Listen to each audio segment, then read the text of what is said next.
Bonjour, aujourd'hui nous allons à nouveau nous poser des questions autour de la culpabilité et de la responsabilité, mais sous un autre angle. Sous l'angle de la culpabilité que l'on peut essayer de générer chez les autres. Si vous êtes comme moi, vous connaissez certainement ces situations dans lesquelles il arrive parfois qu'on a envie de générer un sentiment de culpabilité envers les autres. Où on essaye finalement de les culpabiliser sur les conséquences de choses qu'ils ont pu faire, qu'ils ont pu dire, etc. En tout cas de leurs décisions, et de aller les titiller, attiser ce sentiment-là. Pourquoi est-ce qu'on fait ça? Je ne sais pas trop. Peut-être parce qu'on n'a pas forcément envie de faire quelque chose, ou en tout cas d'assumer la position qu'on a choisie. Parce que, je vous le rappelle, si on a décidé de ne rien faire, de ne pas agir face à un changement, face à quelque chose qui vient, c'est nous qui avons décidé de ne pas agir. Parce que peut-être que ça ne nous plaît pas, on n'avait pas envie que ça change, etc.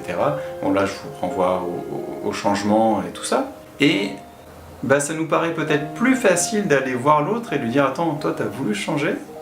Et aujourd'hui ce serait à moi de m'adapter ? Non, c'est trop facile, en plus moi ça me plaît pas, ça génère plein de choses, etc. » Et donc on essaie de culpabiliser l'autre.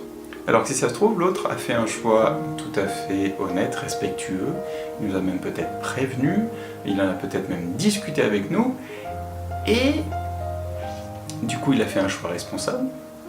Mais nous par contre, on se défausse de notre responsabilité sur l'accueil de tout ça, sur notre positionnement vis-à-vis de tout ça, en essayant de lui renvoyer la balle, et pire, en essayant de le culpabiliser, de le rendre responsable finalement de notre malheur, de notre désagrément. Donc c'est un peu le miroir de la question d'hier. Et je trouve ça super intéressant de penser à ça.